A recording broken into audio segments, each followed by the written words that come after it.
குருணால் பாண்டியா சூப்பரான ஒரு பிளேயர், ஒரு அருமையான ஆல்ரவுண்டர்.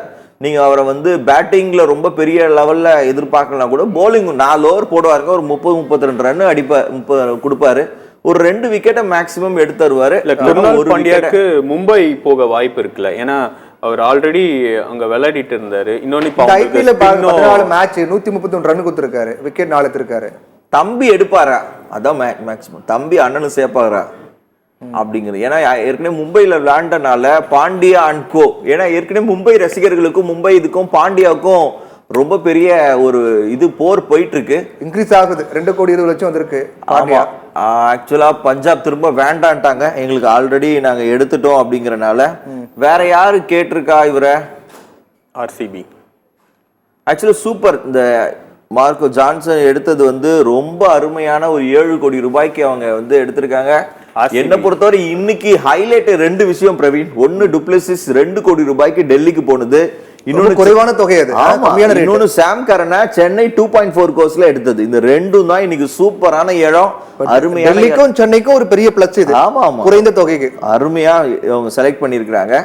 ஜான்சனும் செம்ம பிரைஸ் தான். ஆக்சுவலா அவருக்கு நம்ம கொடுக்கலாம், நல்ல எபிலிட்டி இருக்கு, விக்கெட் எபிலிட்டி இருக்கு, நல்ல பேட்டிங் விளையாடக்கூடியவர். அதனால அவர் வந்து கட்டாயம். குருணால் பாண்டியா கடுமையான போட்டியில் இருக்காரு. வாவ், டிராவிட ஸ்கிரீன்ல பார்க்க முடியுது. டிராவிட் எந்த டீமுக்கு இருக்காரு? டிராவிட் ராஜஸ்தான் ராயல்ஸ். ராஜஸ்தான் ராயல்ஸ் டிராவிட் கேப்டன்ஷிப்ல தான் நம்ம T20 ஜெயிச்சோம். அதனால அந்த மாஸ்டர் மைண்ட. ஆனா நம்ம இதுல பேச மறந்தது, டிராவிட் ராஜஸ்தான் போனோம்னா அவங்களோட கேம் பிளானே கொஞ்சம் வேற மாதிரி இருக்கு. நேத்து பைல இருந்து இன்னைக்கு பை பாத்தீங்கன்னா ராகுல் டிராவிட் வந்து ரொம்ப பொறுமையா, அவர் எப்பவுமே யங்ஸ்டருக்கு வந்து நல்ல ஆப்பர்ச்சுனிட்டி கொடுப்பாரு. இல்ல ஆக்சுவலா அவங்க பெருசா எடுக்கவே இல்லையே லிவி. நேத்து பாத்தீங்கன்னா ஆர்ச்சர் எடுத்திருக்காங்க, வனிந்த் அசராங்க எடுத்திருக்காங்க, ஸ்பின்னரா எடுத்துட்டாங்க. டிராவிட் வந்து ஸ்பின்னர்ஸா தீக்ஷனா சென்னையில இருந்து எடுத்துட்டாரு. சென்னையோட பிளான் தான் வந்து இல்லையே.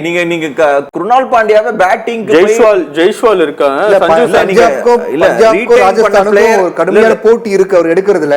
பஞ்சாப் போட்டி போடுறாங்கன்னா கண்டிப்பா ஒரு பெரிய கணக்கோட தான் இருக்காங்க அவங்க. பெங்களூரும் ராஜஸ்தான் கிட்ட பர்ஸ் வேல்யூ பாருங்களா பிரவீன், 30 கோடி ரூபாய் இருக்கு. 30 கோடி ரூபாய் வச்சுக்கிட்டு நீங்க என்ன பண்ண போறீங்க? ஒரு கடைக்கு போறீங்க, காசு நிறைய இருந்தா செலவு பண்ண வேண்டியதானே. சோ இந்த மாதிரி. ஆனா குருணால் பாண்டியாவுக்கு போய் நீங்க 30 கோடி ரூபாய் ரொம்ப ரொம்ப டெக்னிக்கலா மூவ் பண்றாங்க அவங்க, ரொம்ப அவசரப்படாம. ஏன்னா அவரு இன்டர்நேஷனல்ல பெருசா ஒன்றும் பண்ணல, ஆனா இந்தியன் பிட்ச்ல கொஞ்சம் எக்ஸ்பீரியன்ஸான ஆட். அதனால அவங்க வந்து 4.8 கோர்ஸ் கிட்ட போயிடுச்சு. 4 கோடி 80 லட்சம் பிக்ஸ் பண்றாங்கன்னு நினைக்கிறேன். இன்னைக்கு நல்ல ஹையஸ்ட் பிளேஸ்ல போனது மார்க்கோ யான்சன் தான். என்ன பொறுத்தவரை 7 கோடி ரூபாய் சூப்பர். ஆர்சிபி இன்னும் டீம் செட் பண்ணல, டீம் செட் பண்றதுக்கு அவங்க முயற்சி எடுக்கிறாங்க. ஆனா பஞ்சாப் வந்து வேகமா எல்லாத்தையும் தூக்கிடுறாங்க. டக்குன்னு ஒரு மீனை போட்டவன டக்குன்னு தூக்கிற மாதிரி பஞ்சாப் தூக்கிட்டே இருக்காங்க. ஆனா வந்து டிராவிட் வந்து என்ன ஸ்ட்ராட்டஜி வச்சிருக்காரு தெரியல. அவர்கிட்ட ரீடைன் பண்ண பிளேயரை நம்பி விளையாடுறாங்க, அதுதான் ரொம்ப முக்கியம். ராஜஸ்தான் ராயல்ஸை பொறுத்தவரையும் ஆல்ரெடி ரீடைன் பண்ண சஞ்சு சாம்சன், ஜெய்ஸ்வால், அந்த ராஜஸ்தான் ராயல் பிளேயர் போறாங்க. விராட் ஓகே, அவங்க இன்க்ரீஸ் பண்ணி போறாங்க. 5 கோடி வந்திருக்காரு, 2 கோடியில் தொடங்கி 5 கோடி ரூபாய். அவருக்கு கொஞ்சம் ஜாஸ்தி தான், போதும். யாரையாவது விட்டு கொடுத்துலாம். எனக்கு தெரிஞ்சு சேலஞ்சர்ஸ் பெங்களூருக்கு இன்னும் ஆளே இல்ல, அவங்க இன்னும் நிறைய. சோ அவங்க 5 கோடிக்கு மேல ஆல்ரவுண்டர் கேட்டகரியில அவங்க மிஸ் பண்ணிட்டாங்க 2-3 நல்ல பிளேயரை. சாம் கரன் மாதிரி ஆட்களை மிஸ் பண்ணிட்டாங்க. இவருக்கு இவ்வளவு பெரிய அமௌண்ட் போறதுக்கு அவங்க டிப்ளசிஸே எடுத்திருக்கலாமே. அவங்க டீமுக்கு ஒரு கேப்டன் மெட்டீரியலாவது கிடைச்சிருக்கும். இன்னொன்னு ஒரு சவுத் ஆப்பிரிக்கா ரிட்டையர் ஆயிட்டாலுமே அந்த சவுத் ஆப்பிரிக்கா லீக்ல எல்லாம் பாத்தீங்கன்னா நல்லாவே அவங்களுக்கு இன்னும் கேப்டன் செட் ஆகல இது. அதனால மேபி இவர் கேப்டனா யோசிப்பாங்களா எனக்கு தெரியல.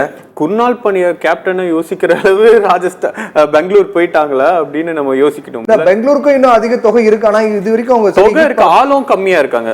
ஆமா, அதுதான் பிரச்சனை. இப்ப நம்மளுக்கு கிட்டத்தட்ட இன்னும் அவங்க ஒருவேளை பெங்களூர் இதை எடுத்தாங்கன்னா பிரவீன், இவரை கேப்டனா போட்டாங்கன்னா நம்ம சிஎஸ்கே ரசிகர்கள் வச்சு செஞ்சிருவாங்க. நீங்க சோசியல் மீடியால பாத்தீங்கன்னா ஆர்சிபி அப்படின்னாலே வச்சு செஞ்சிருவாங்க. ஆர்சிபி இதுவரை கப்பே ஈசாலா கப் நமதே அப்படின்னு டைலாக் மட்டும்தான் அவங்க பெங்களூரை பொறுத்தவரை இருக்குமே தவிர அவங்களுடைய பெர்ஃபார்மன்ஸ் பாவங்க. ஆக்சுவலாக அவங்க ஏதாவது ஒன்று பண்ணணும். ஆனால் இவரை எப்படி இவங்க நிறைய பேர் இருக்கிறாங்க, அவங்க எப்படி இவரை நம்பி கேப்டனில் போடுவாங்க தெரியல. ரொம்ப யோசிக்கிறாங்க. இன்னொன்னு நம்மளுக்கு இப்ப பாத்தீங்கன்னா தினேஷ் அவைலபிளா கார்த்திக் இருக்கு. அருமை அருமை ட்விஸ்ட் வந்துச்சு. லக்னோ சூப்பர் ஜெயின்ஸ் வந்து ஆர்டிஎம் அவைலபிளா இருக்கு. அதை அவங்க யூஸ் பண்றாங்களான்னு தெரியல, நம்ம வெயிட் பண்ணி தான் பார்க்கணும். ஏன்னா ரொம்ப தீவிரமா பேச்சுவார்த்தை இருக்கு, டிஸ்கஸ் பண்ணிட்டு இருக்காங்க. குர்னால் பாண்டியா 5 கோடி கிட்ட வந்திருக்காரு. 5 கோடி 75 லட்சம் வந்திருக்காரு. 2 கோடிக்கு ஸ்டார்ட் ஆகி குர்னால் பாண்டியா 5 கோடி 75 லட்சம் வந்திருக்காரு. எடுத்துட்டாங்க. ஆர்சிபி யாரு கோச்சு? இல்லை, இப்போதான் நம்ம பேசிட்டு இருந்தோம் ராயல் சேலஞ்ச் பெங்களூர். யாருமே உங்க பிளேயர் அதிகம் எடுக்கிறதுக்கு இம்பார்ட்டன்ட் கொடுக்கல, அவங்க என்ன பிளான் பண்ணிட்டு இருக்காங்க தெரியல அப்படின்னு பேசிட்டு இருந்தோம். ஆக்சுவலா குர்னால் பாண்டியா பொறுத்தவரையும் 5.7 அவர் வந்து ரொம்ப சர்ப்ரைஸ் பண்ணியிருப்பார். அப்பாடா நம்ம ரொம்ப நமக்கு இவ்வளோ வேல்யூவா அப்படின்னு யோசிச்சிருப்பார். அவருக்கு இறைவனை வேண்டியிருப்பார், ரொம்ப நன்றி, இந்த முறை நம்ம ஒரு வீடை கிட்ட கட்டுவோம் அப்படின்னு நினைச்சிருப்பாரு. அப்படிதான்